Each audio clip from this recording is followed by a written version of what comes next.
And I remember my first month, like we broke even. Like I made my bills, like everything's paid for. We have some food. Yeah.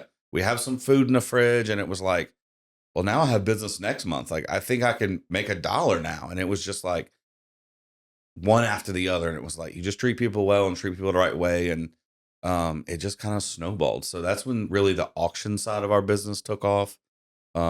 There's a real need for people trying to raise money. They all do it the same way. They all do it with the same idea of you charge people to come, they donate a little bit, you feed them, you have some drinks, you have a band, and you go home. Well, like we saw that the thing in the middle that people were missing was the experience at the auction. Welcome to the In the Arena podcast. My name is Jared Miguez, a co-host on this podcast that brings you the inspiring stories of our clients who are leaders and innovators across different industries in Southeast Louisiana. They are visionary entrepreneurs, savvy real estate professionals, media creators, military business owners, and community champions. And we are going to showcase the remarkable achievements and share their personal stories. Tune in for insightful conversations, valuable lessons, and motivational stories that are going to reveal their secrets to success and offer you insights to help you on your own path. Welcome to In the Arena podcast. Welcome to the Wedge, where we have Trey Ledbetter here. Big Daddy Trey. One of my favorite humans, actually, I would say. Okay. One of my favorite Do you humans. say that on the opening of all your podcasts? Welcome to the Wedge, yeah. Yeah. Oh. But not my favorite. Okay. That's you. Yeah. I love it. Yeah, you're here. Appreciate you having me. Absolutely, dude. So, tell us a little bit about yourself. I know about you, but tell the world. Tell the world. My name is Trey Ledbetter, one of the owners of Pro Dreams. We're a service provider for charity events and galas, so we're an auction company. At heart, we represent pro athletes through name, image, and likeness. We bring them into charity events. We bring them into commercials. We bring them into appearances and represent some of the players kind of as a brand. And then we resell their merch either through our auction company or in-store location over in Manville. Beautiful. Very cool. And you have a partner, right? We do have a partner. Yeah. Jacob Williams is one of my partners. We've been in business together for a long time, and he's definitely a mentor and definitely a someone that I trust, and it's been a good relationship. Never gotten in an argument yet. That's good. He's a good dude. It's still early, though. Yeah. He's got to stop buying those cars. If he keeps buying them, then you might get in an argument. Yeah. I pay him too much money, apparently. So when did you, so you always like sports, right? Where did that transition of like turning it into a business kind of happen? One day, it was August 26th. It was kind of a hobby at first and turned it into a job. And then it turned into kind of my career. And it was very unexpected. It was very kind of just happened all at once kind of thing. A couple of events happened. I've always been a collector, and I've always like wanted sports memorabilia kind of. My ex-wife at the time said I was like supporting my habit. So like I always wanted to collect something, sell it, and go buy something that I really couldn't afford. When did you start collecting stuff like that? Probably middle school kind of thing. Like, it was just like sports stuff? It was just a collection. Like baseball cards? Baseball cards and stuff, and trading as a kid. And me and one of my good buddies, we'd go chase the athletes in the hotels. We'd go on summer trips instead of like going to the beach. We'd go to a ballpark somewhere. I've been to pretty much every major ballpark in Major League Baseball. So you're like diehard. I was, for a long time. Cool. And we'd like chase them in the hotels, and like we got an autograph one time like in the restroom, and I can tell the story later. Like it was like my first real autograph, and I like chased this guy in the bathroom. It got really uncomfortable. That's but yeah, it was fun. So I always just had that hobby and that collection side of it, and supporting my habit, and just moving from one product. I get tired of it and just go buy something new and shiny. And then people just started asking me, "Hey, do you have this signed by this guy?" And I'm like, for $20, I'll find it, and it was MySpace at the time, and then it turned into eBay, and then it was, well, Trey's in the sports memorabilia, you should call him. And I was getting these random phone calls from these random people saying, "Hey, do you have this autograph?" And I just never told people no.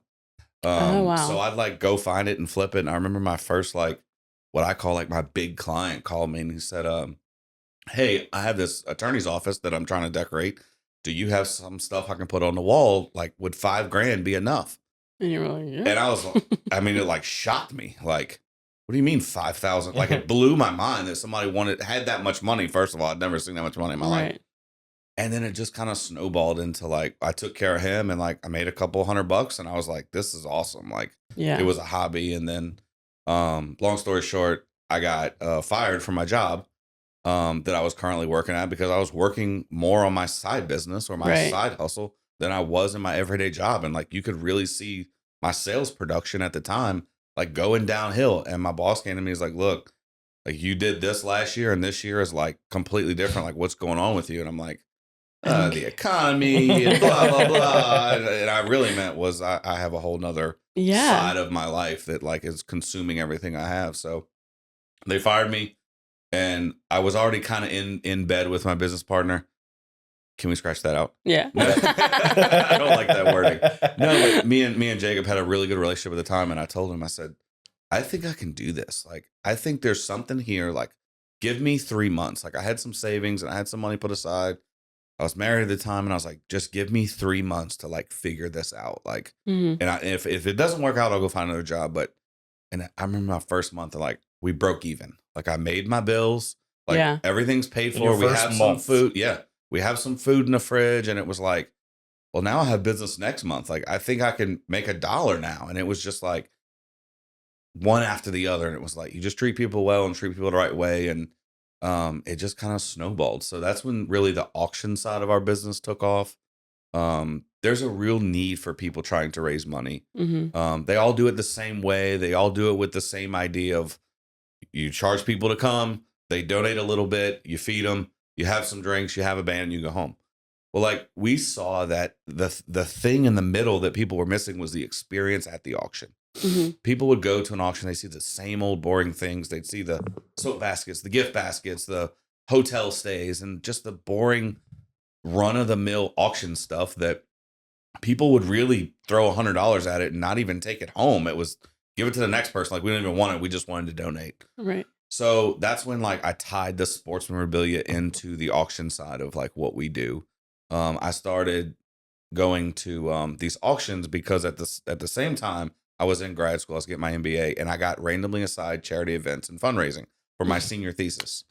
And I had no inclination of like what a real fundraiser was or like what charities were and like how all these $1 million charities, and you see these rich CEOs, and I'm like, that's a nonprofit. Like, how are they so rich? But like, so I started having to dive into that. Then I started going to the charity events, and that's when like it all just kind of came to at the same time.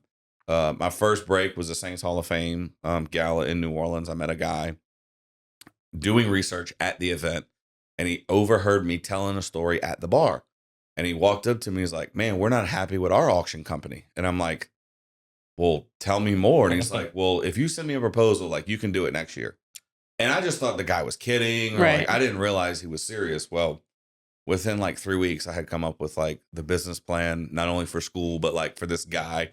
I came up with like a Etsy art little like business company. And like, I made all this bullshit up. And like, I just sent it to him. And his response was, all right, well, you have 12 months to figure it out. And I was Love like, it. You're like, okay. Yeah. And I had like just quit my job. And I'm like, this is the break I needed. And at the time, like, it was a huge break for me, you know, early on. They gave me a chance. And, you know, that was 2015, I think. Wait a second. The Hall of Fame, is that like downstairs by Champion Square? In that, like, that, what's it, the 40? Club 42? Yeah. Have you been in there? I've filmed in there. Now they don't have it currently today. Yeah. Because they're moving it. But I've filmed, I'm curious if what I filmed, you were there for it. Because there was a lot of memorabilia there. Some of my stuff is in there. It had to be. Because it was the Super Bowl trophy that's in the New Orleans Saints Hall of Fame is my trophy. That's awesome. Yeah. That's so cool. I'm like, we were filming with my brother for Steve Gleason. And so he was there. Dude, you had to have been there. It was around that time. Was it an opening event? I don't remember the event, but it was around like 2014, 2015. So we do all the auction for them. That's crazy. Yeah. We have a big golf tournament this weekend coming up with them on Thursday in Biloxi. Nice. So we're still very active with the Saints Hall of Fame. That's awesome. So that big break, that happened.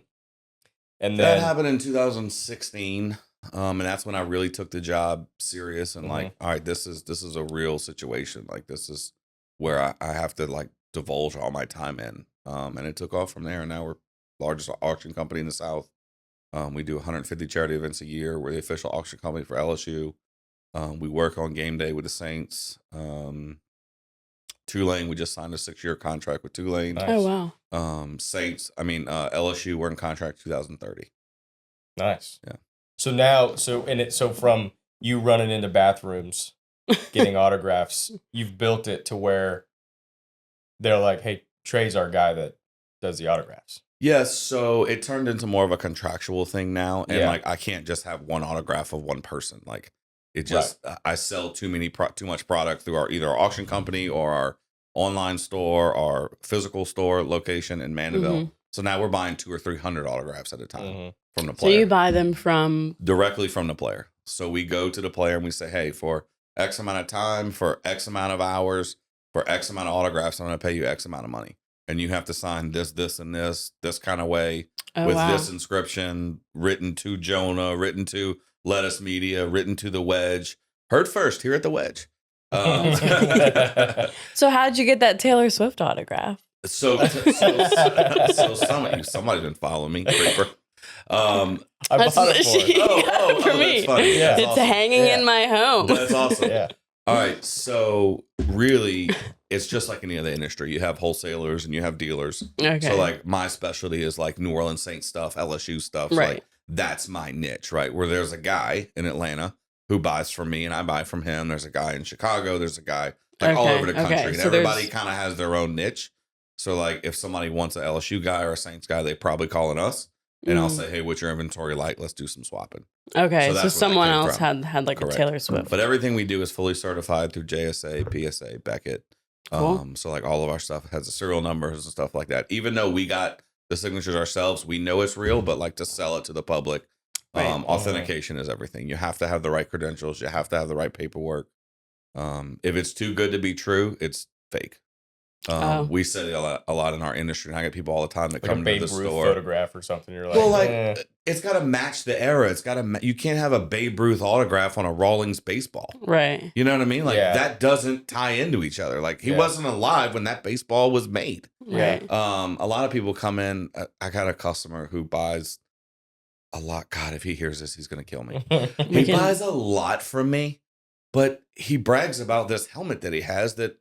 I just know that it's not authentic. Like you don't have a helmet signed by every starting quarterback from the Super Bowl from 19 whatever. Like the time period doesn't make sense. And they're all signed. They're perfect. They're like the exact same handwriting. They're the exact same like same placement too. Permanent marker. Like it's all whacked up. And like I don't want to tell the guy because he brags about it all the time. And like so the backstory is I had to take it to Drew to get signed. Right. So like some of them are real, and then like the ones that weren't real, whoever sold it to them filled in the gaps. Yeah. That's what happened. Man. You're enabling them. For sure. You're like, for sure. Good job, bud. You got it. Yeah. And it turns into, it's not comical because like I feel like in the industry, a lot of people get taken advantage of for sure. With autographs, and like it is an issue with authenticity. So I see a lot of stuff that like people have had in their closets and people that have had it in their homes and these family heirlooms, and I'm just like, it's not real.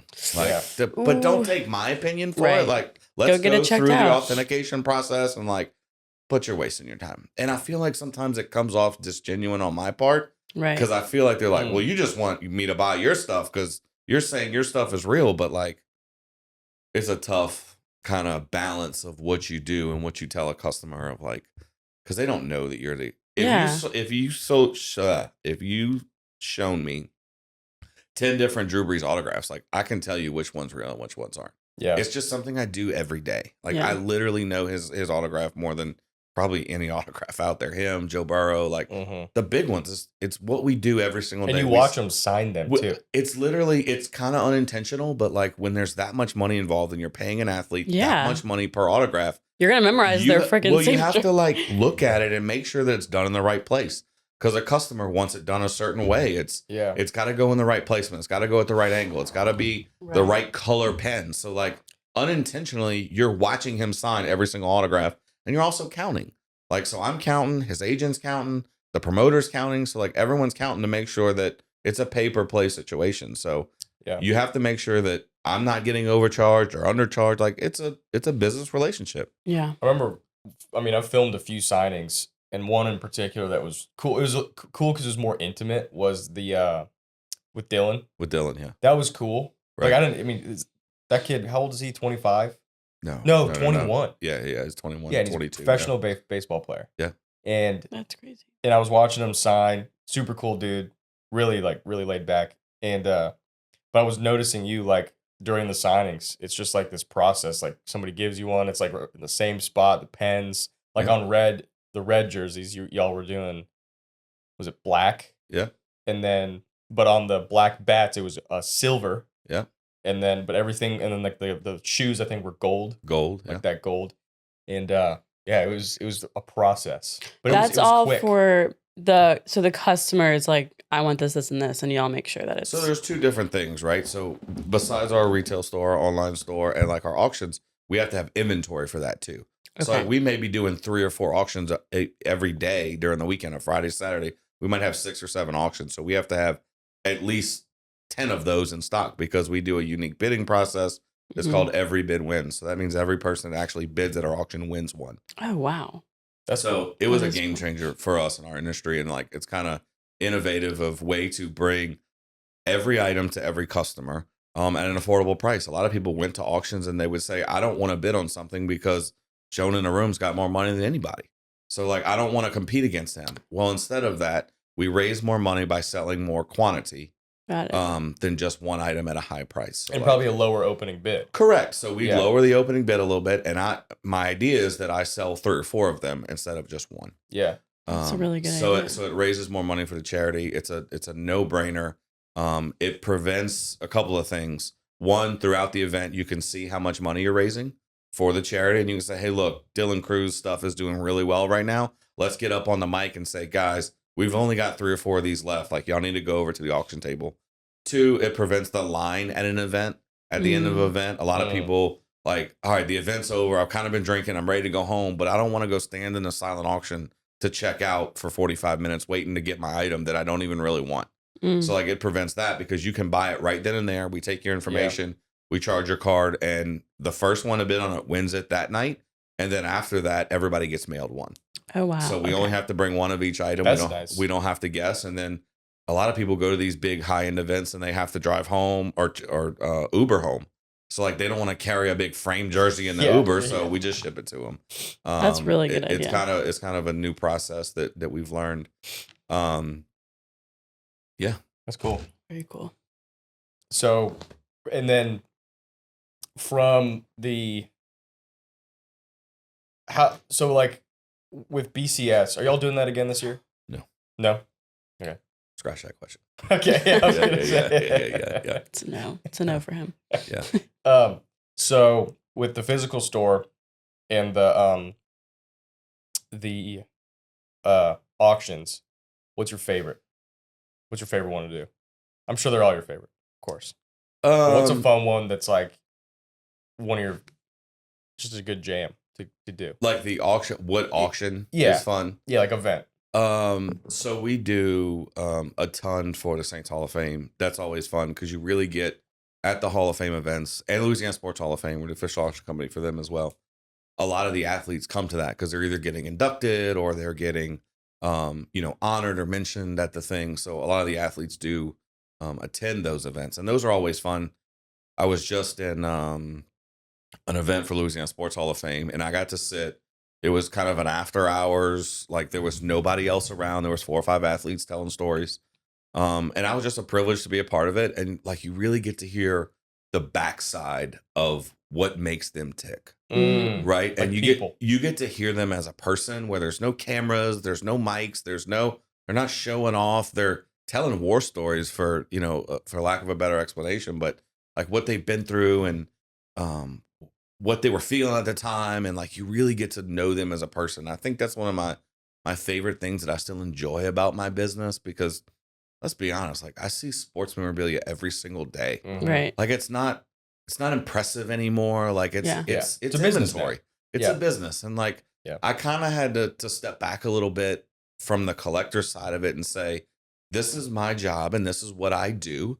I sell these memories because it's not just an autograph, right? Someone buys that because they were there or they relate to that person or it's their favorite player or they were there with their dad when they won the World Series or it was the last game that they went to, whatever their story is. Yeah. Like that's why they buy autographs. So I had to kind of get out of, well, I don't like that player. I'm not going to stock that. I'm not going to inventory that. So I had to kind of realign like what my inventory looked like based on what people are buying. Yeah.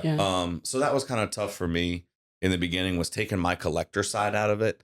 And still to this day, like people ask me all the time, what do you collect? Well, I don't have anything anymore. Like, I was going to ask, do you have anything that you're like? I don't. I have some stuff that like players have directly given me. Right. And that's special. And that's what I like tie that back into the person. Like if a player handed me something like a game used this or like signed it a certain way or like, okay, so the one piece I just got recently that I'll never sell.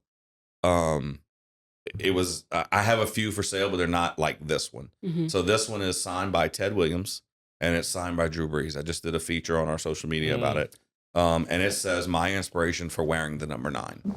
So Drew Brees wore number 9 because he was such a huge Ted Williams fan. That's cool. And like just to tie, I was a baseball fan growing up and like Ted Williams, the Red Sox, like that was sick, and like just to hear Drew Brees talk about how like Ted Williams inspired him, and that's the reason that he wears the number 9. It's pretty special. Yeah, that's cool.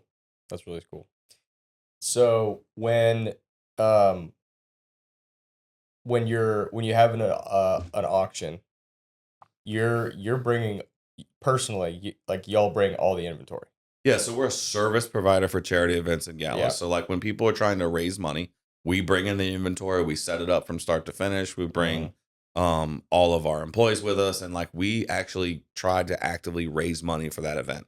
It's like we're telling people the story, and most of the girls that work for me go to these signings, 1, to help, but 2, get to meet the player, and they get one story, and they can walk up and say, hey, do you know why this is $1,000 opening bid? Do you know why this helmet is worth $500 or whatever the number is? Yeah. Because, well, I met Dylan Cruz and he does this and it just makes a world of difference. It's like when people go to charity events and galas, I feel like most of the time they have like this predisposed notion of what they're going to spend. So like, hey, let's go blow $100 at whatever gala, right? They walk in and they might buy a raffle ticket. They might buy a soap basket or whatever the gig is. But if you can walk into an event, you can see the exact replica of the Super Bowl trophy. Right. Or the exact replica of like the national championship trophy signed by Dylan Cruz. Yeah. Your budget goes out the window. Yeah. And you feel like you can help raise money for whatever charity. So like I said, we provide the service. There's no fee or risk for using our business. It's kind of a turnkey operation. You just give me the space to set up and I'll figure out the inventory and your demographics of what sells and what's hot and what memorabilia and art. We do a ton with Terrence and Becky Foss. She's a huge product line of us. Shout out Becky. Shout out Becky. Shout out Becky. Shout out Terrence. We got it here. Yeah, we got it here. Got it. Thank you for that, by the way. You're welcome. We love that. Yeah. It's a fun one. I almost sneezed and I was fighting. I was fighting for that sneeze. Yeah. So with and Becky and Terrence are kind of the only 2 artists that you're generally have stock with or inventory with. Yeah, right? So my business partner, that's kind of how Jacob got involved with his relationship with Becky. We're the only one that's allowed to sell her prints outside of her gallery. Okay, nice. So we take her prints and she does incredible work and we sell at auction. It gives the women something to bid on. And we see a lot of the times where, honey, you bought this, I'm going to buy this. And they buy nice. What's good for you is good for me. Yeah, I'm going to buy the helmet, but I'm going to get the Becky Foss. That's right. Lion or the streetcar. Yeah, that's cool. So, so how long has Pro Dreams officially like been in business? 2015. 15. And then the auction started pretty much. Yeah, that was really the core of the business, really. Speaking business wise, and take the nonprofit out of it because we are a for-profit business. And I'm pretty open with our margins. Like if something costs me $100, right, we're going to double that, mark it up, and we donate a percentage back to the charity. So like there's no real guesswork kind of in the numbers. The opening bids aren't guesswork. It's really a math problem. And then we donate a percentage and like the opening bids work for what we're buying inventory for. We make a little bit of money and the charity makes a little bit of money. I mean, kind of a simple process. Yeah. Yeah, and it's repeatable. You know, correct. You don't have to. Correct. It's repeatable and scalable. What are they doing? Yeah. Yeah, I don't know what the fuck they're doing over there. It's like I think Jeremy burnt down a piece, like blew a socket over by Lauren's office. So when you're doing signings, mass signings, like with Dylan, he signed what? Few hundred? 700, I think that day. Oh my gosh. Yeah. Do they get breaks? Yeah. Tell us how it He goes. just rolls, walk us through the process. Yeah, I got professionals. Just throw it on the floor, keep going. It is a process. I mean, you have to consider the athlete's time, right? So you don't want to have 7 things lined up and one gets a gold marker, one gets a purple marker, one gets black, and you don't want to keep changing. I know it sounds simple, but you don't want to keep changing our hand angle. Right? Because you sign a baseball in one direction, you sign a photo kind of at a different angle, you sign a jersey a different way. It's you do have to kind of think about what's the easiest for the athlete. And then towards the end, when they're already tired, they got to think even more because now it has that customization stuff that we do for our customers and clients. Right. Where Jonah wants whoever to write to Jonah, thanks for being a support, whatever. Yeah. It's called an inscription. So we sell the inscriptions for that customization for certain clients. So that gets kind of hairy too at the end where they're like, I've been collecting this for 45 years and I need it in gold marker, facing the north wind. And it just gets crazy sometimes, but whatever it and takes. They're tired and then they got to do more than just their name. Correct. They got to spell correctly. I have I'm not going to tell you who the athlete is, but he wore number 64 in New Orleans for a long time. And if you ever been to a Saints game and they say 64 is eligible, which is and he had to write 64 as eligible because they would hear it all the time on the air, and the guy wanted that guy's autograph because it was like a memory for him, you know. Yeah. And the athlete looked at me. He goes, "How do you spell eligible?" Oh no. Yeah, it was. It was funny. So he signed it in a way that you can't tell if it was eligible or ineligible or legible at all. Legible. That's funny. That is funny. So, and then with the inscriptions, do you have a limit of inscriptions that you do on those sign days? Or is it kind of the athletes I'll do 15 of those today? It really just depends on who the athlete is. And it also depends on who the promoter and the agent is. Yeah. So if you think about it as a science, the athlete gets paid a certain amount to sign his name, which is usually a higher rate. I'm just using the easy number, $100. Mm-hmm. An inscription would be $25. Okay. All right. Okay. So the agent isn't going to allow you to write $725 items compared to 700 full names, which he gets his full price or full rate. Yeah. So there is some limitations on how many inscriptions they're willing to do, and athletes hate it. Because they have to think a little bit. And it takes time for them to, all right, what do I have to write on this one? What do I have to write on this one? And I get it. They just want to sign their name and get out of there. Or they probably got practice in 3 hours. Yeah. Or whatever. It's a Tuesday. Or they're coming after practice or the night before a game. They can do it. It's a contractual agreement. So it is a business transaction and they're obligated to do it, but it's not something that they enjoy. Right. It's not fun. They know they have to do it 1,000 times. But it's work. It's work. They're working. That's right. So they're working. Yeah. Yeah. Dylan was a good sport though. Dylan's awesome. Dylan's first. His dad was awesome too. Yeah. Just Mr. super George cool, is Mr. George is fun. Yeah. He buys a lot from you, huh? He does. Yeah. He does. I just talked to Mr. George this weekend. They were up in Hoover and watching the Tigers play, which is such a cool breath of fresh air. Speaking about meeting the player, but not only their parents and their family, and you really get to know them as much as you work with them. Yeah. But for Mr. George to still be a fan and still be involved with LSU and to still be a part of that team and that organization when his son's gone. Right. He doesn't ever have to. They're from Florida. So they don't ever have to come back here. They have no business here. Sure. But he really did buy into LSU as a program and LSU as a just a full on, it changed their life, but also it changed a lot of other people's lives. And one of the things that really separates them, or let's just say another family, quote unquote, he really just sticks by his word. And I really enjoy how grounded they are as people. Yeah. Let's scratch that. I don't want to go into that. Yeah. Let's scratch that off. I was going to go a different direction. But you're fine. Yeah. And so, because it's funny on all the signings, at least for the baseball players, I noticed that they all have the ball right here and they all sign it like this. Yeah. Because when you were saying like placement, like where they're going to do it, everyone for them, that's just always like right here. And I'm always filming their junk. That's where they're signing it. But like Tommy did that, Dylan did that. I mean, they all were, the ball was down there. And then like, shirts is always on the table and stuff. But it's probably just easier to like, just to control it. Yeah. I think that separates some of the athletes too. I'll throw a name.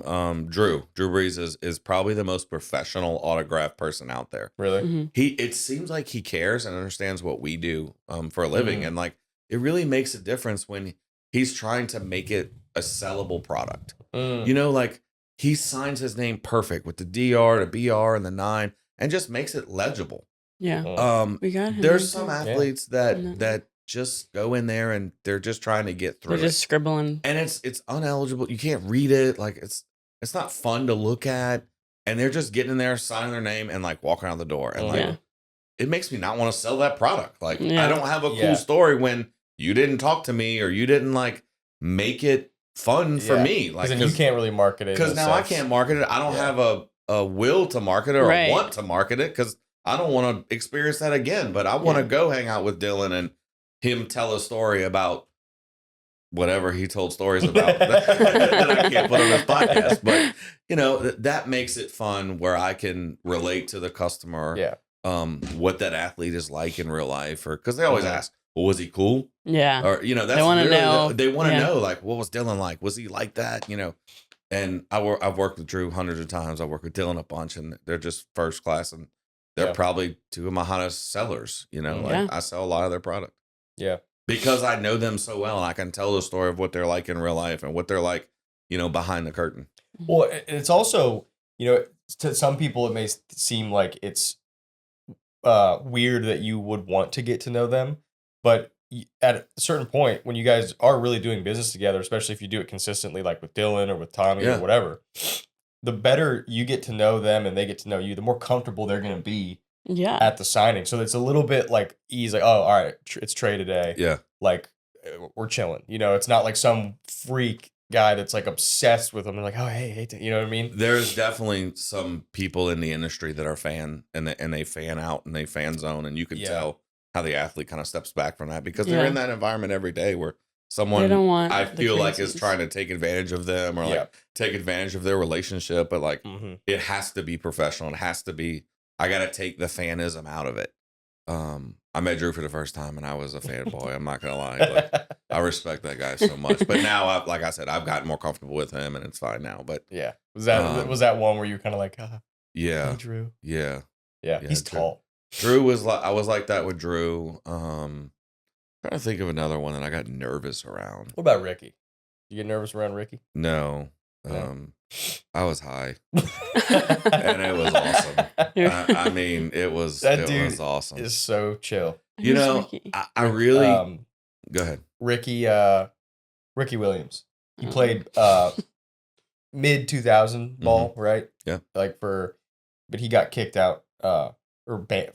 Kicked out for pot. Oh, that sucks. Yeah.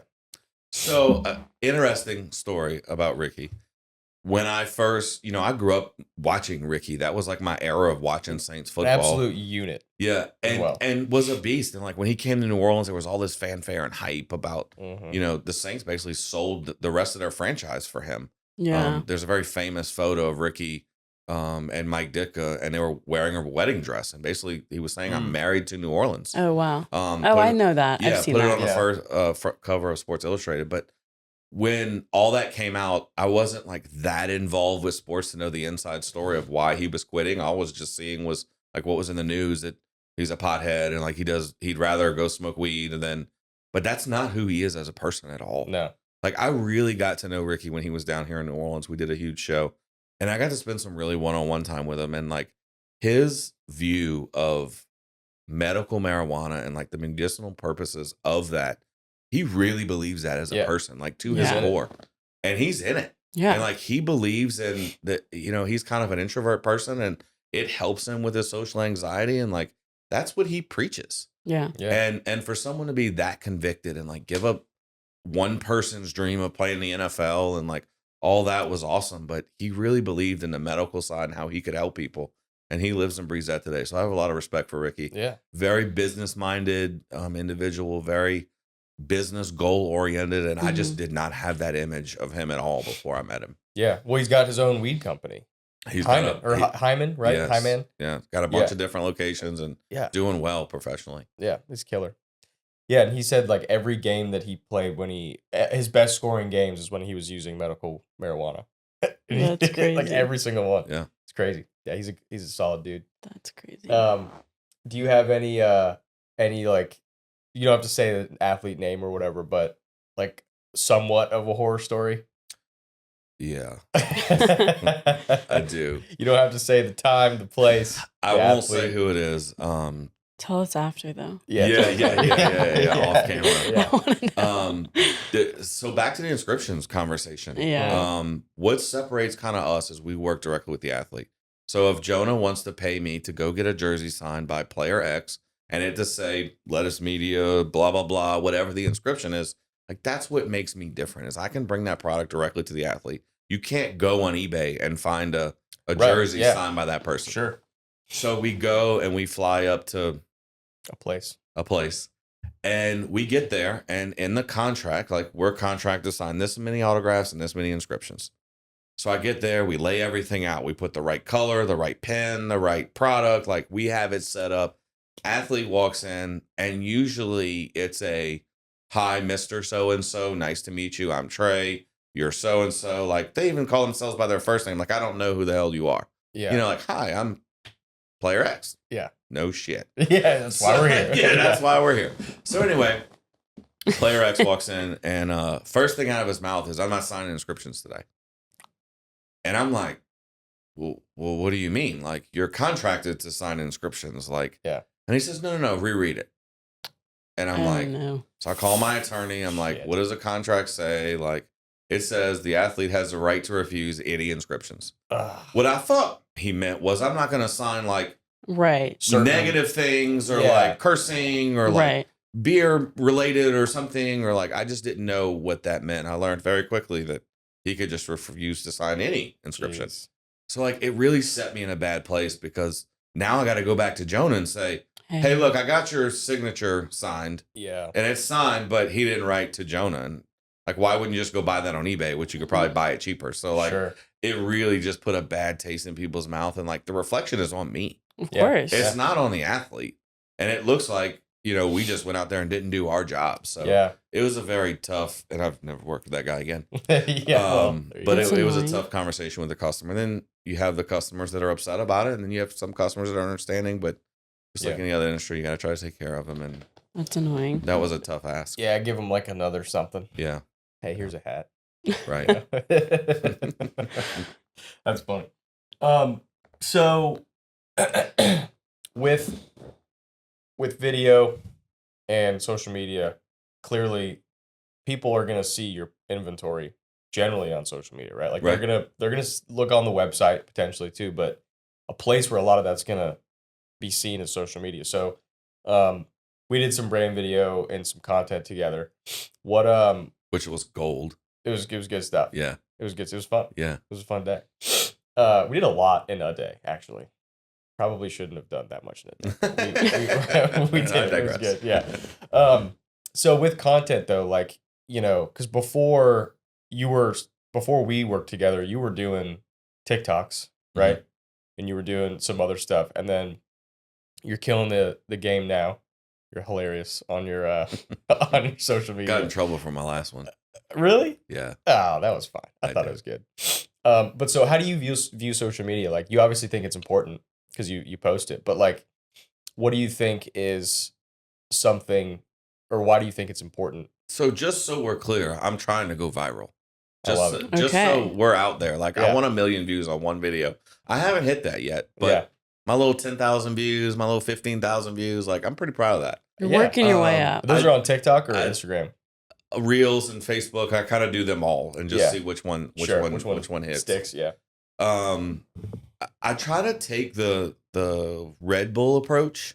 Yeah. I really like that shock and awe type video where it's not like, if you watch a Red Bull commercial, you don't see a Red Bull can anywhere. No. Yeah. Like, they're not selling a product, but you see their video and you're like, I know what that is, but two, like if you don't, you've been living on a rock, but you're going to click on it and say, what do they do? Like, who are these people? Yeah. Right. So like, that's kind of the aspect that I took or the direction that I took. I wanted something that was edgy, that was engaging, that was maybe comical, and maybe like toeing the line a little bit. Yeah. Where people like talk about it. Like even bad press is press.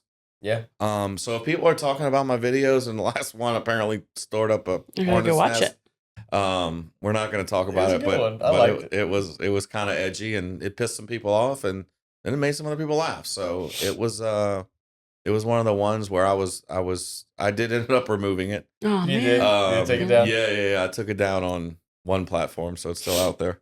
But it was one of those things where it had people talking. Yeah. And I sold the product that I was talking about in the video. Yeah. Yeah. So, I mean, did it work? Sure. Yeah. It's funny because, some people, when you said you want to go viral, it actually kind of makes sense in your position. Because, like, for us, if we go viral, like, potentially we can't serve somebody in Washington. We can maybe fly out. We could maybe make that work. Our barrier to entry, or like a lot of our clients' barrier to entry, isn't something like a product like yours. Like products that go viral on TikTok, that's great because everyone can buy it, like globally, Yeah. So it makes sense. People are like, oh, that's a funny video. Click. Oh, sports memorabilia. Yeah. I love Tom Brady. Yeah. So it makes sense. Or whoever. Yeah. Maybe not Tom. Yeah. That roast was insane. Yeah. It was savage. It was awesome. I thoroughly enjoyed that. They wrecked him. Yeah. He looked upset. I was like, dude, you signed up for the roast. They always look upset. Yeah. They always get upset. They cooked him. And what they shouldn't have done is got actual, like, legitimate comedians. Like Andrew Schultz. Like, he just mopped him up. It was ridiculous. It was so good. It was funny. But yeah, it makes sense. So going viral. What's your highest view count? Or 15,000, I think. Nice. Yeah. That's good. And then, so if you go viral, what would be the kind of the hope or the goal? So just brand awareness? We spent brand awareness. We spent a lot of money recently on our website, where we completely refocused on what we do. I was struggling a little bit as a business owner with a little brand identity, with trying to push people just to buy our product. Yeah. But really, I have to get back to the roots and starting small, which was our auction company. I mean, that's where our margins are. That's where people go to a charity event, like I talked about earlier, but they know that they're donating. So like the price point isn't really talked about at an auction. So like I'm not competing with eBay when there's 7,000 of the same jersey and it's the race to the bottom. At an auction, price kind of goes out the window. So like that's really where our margins are as a company. I don't want to be the classic sports memorabilia guy with the chest hair hanging out and the gold chain and the little green light in the bottom corner. Yeah. Like I want to be a boutique. I want to provide a product to a customer that's something that they're proud of and something that's unique and something that's just different than what's on the market. So that was one of the things I kind of had to like really dive into. And I think that's the social media aspect and the brand video of like what you brought to us was bringing that identity and bringing that focus of like who we are, what we do, and what we're pitching. Yeah. Right. So like I can be the biggest sports memorabilia store in the country, but really what Pro Dreams is an auction company. Right. So we need to be in front of charity events and galas and sitting on boards and helping people raise money. Like I'm an expert in raising money. And that's what I feel like the brand awareness and the social stuff brought us to focus on. And I think that the comedy side of our reels and our Facebook is going to bring that awareness to, oh, they raise money.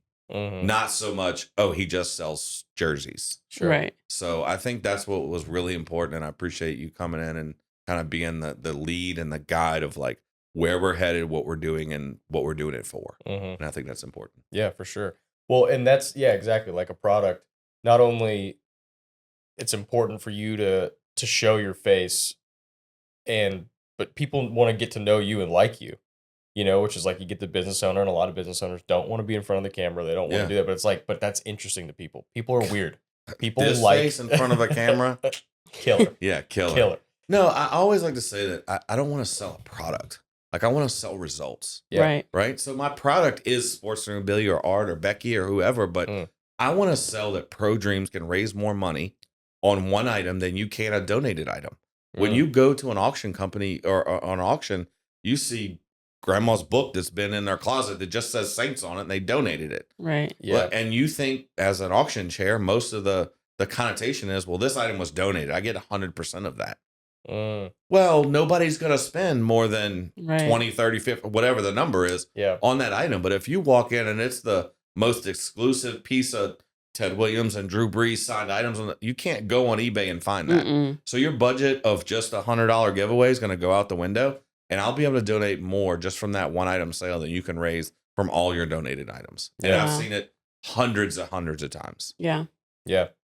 Yeah.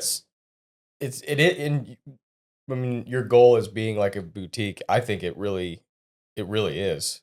You know, like even having a storefront, most people don't have storefronts like that. You know, like you can go in, like you can kind of shop like Target, like, oh, I want Joe Burrow. I'm going to go to Pro Dreams. And there's a damn good chance that you're going to walk away with a helmet, a jersey, you know, a football or whatever. So it is definitely a boutique kind of experience. And it shows it. I mean, all the content and stuff like that is a lot more. It seems like it's more personalized. It is to the client, you know what I mean? And you can go buy it. Some of the stuff that we have, you can go buy it on eBay, but you don't know what you're getting over the internet. Like you can come meet me. You can see the pictures on our website in our phone of being at the signing. And like, not only do we have the social proof of it, but we have the documentation behind it and the serial numbers and our whole story checks out. Authenticity with us is everything. Yeah. For sure. You definitely, that's even in the signings too. It's always, you have like the last guy, the inscription guy, or so he's the authenticator. So he witnesses the autograph. Yeah. And that's really important. So they have companies out there that are just like an opinion-based certification, right? It's their opinion that this is real. And so they take hundreds of examples, and some of those companies are legit, and some of them just stamp on everything and say, oh, it's 100% legit. Like I hereby swear by this is real. Like it's probably not, you know, like if it's got I see this all the time where it's like what are the stamp things when you go get what are the stamp things you go get? Like like with your name seal, on it. A seal that has like the notary. A notary stamp. Like, come on, that notary doesn't know if that autograph's real or not. He's just a notary. He's just a notary. Like that's not for real. But a company that we use a lot is JSA, and they have what's called a JSA witness authentication program. So that means that guy that represents that company was there, and he witnessed that athlete signed that item. It's as authentic as it gets. And then you have what's called player holograms. So like the agent and the player have their own hologram, and you can only get that through if they were there in person. So like that's really important is the authentication side of what we do. Yeah. That's cool. So this year, 2024, what if I don't even know if you're allowed to say this, but like are you kind of like from the NFL draft, are you kind of like setting your sights potentially on like how far do you forecast to try to get autographs, or do you not? Do you kind of wait till somebody pops off, has a good game, or is it like so unique question? It's kind of tough to answer because it's so in depth of what we're doing now with the NIL. It's a really complicated question. But what I've kind of like zeroed in on is, as the auction company, I have to have product on the table from a proven guy. Like a person's not going to go donate money and walk up to the table who may or may not be the biggest sports fan and find a guy that is kind of on the bubble or like on the rise up. Like they're not going to fork out that kind of money for that item of somebody that's not proven. So specifically our niche is guys that have already proven themselves and or like that 100% surefire bet, or someone that's already been retired and like retired in that uniform. So like Drew, Saint for life. I'll be able to sell Saints Drew stuff forever. Dylan Cruz, LSU Tiger, be able to sell that forever. But he may or may not retire in Washington. So I don't want to stock a whole bunch of Washington National stuff because he may go get paid to play with the Yankees or whoever. And like, then that Washington stuff kind of goes away and it's not worth a whole lot. Sure. So we do have to be careful of who we're spending our money with and who we're spending our inventory on. Because it's so up and down and it's so crazy how quickly the fan base can turn on a player or so true. Or like just somebody that I'll throw Ben Simmons. You remember that name? No. So he's like a staple in the NBA right now and like does pretty well in the NBA. LSU fans hate him. Really? Absolutely hate him. He was a one and done guy. Came in LSU, did okay, but just wasn't like a fan favorite. Yeah. Well, his inventory came out right after he left LSU, and I bought a boatload of it. Oh God. And I still have it. And it's just it doesn't translate well from the player to the field to our auction table. Yeah. Just because it's a good deal doesn't mean it's a good deal. Yeah. Very interesting. Yeah. There's that's like there's a lot. I would never know that. Yeah, I guess it makes sense though, because like you're kind of taking a gamble potentially. On some people. Let me tell you about the worst one. Yeah, tell us. So I was like heavy into buying inventory. I needed inventory. We were doing 4 and 5 events a weekend, and like I just couldn't get enough product. So it came out that Adrian Peterson was coming to New Orleans. They signed him, and at the time he was like the best running back in the league. Like had a story career, and like I thought Adrian Peterson was gonna be like the bomb diggity in New Orleans, was gonna retire a Hall of Famer in New Orleans. Like I went out and spent thousands and thousands and thousands of dollars on Adrian Peterson autograph memorabilia. And I don't think he played actual down in the Saints uniform in the NFL. I think he made spring training or like something got hurt and then was like traded off. Like, what do you do with all that? You just have it?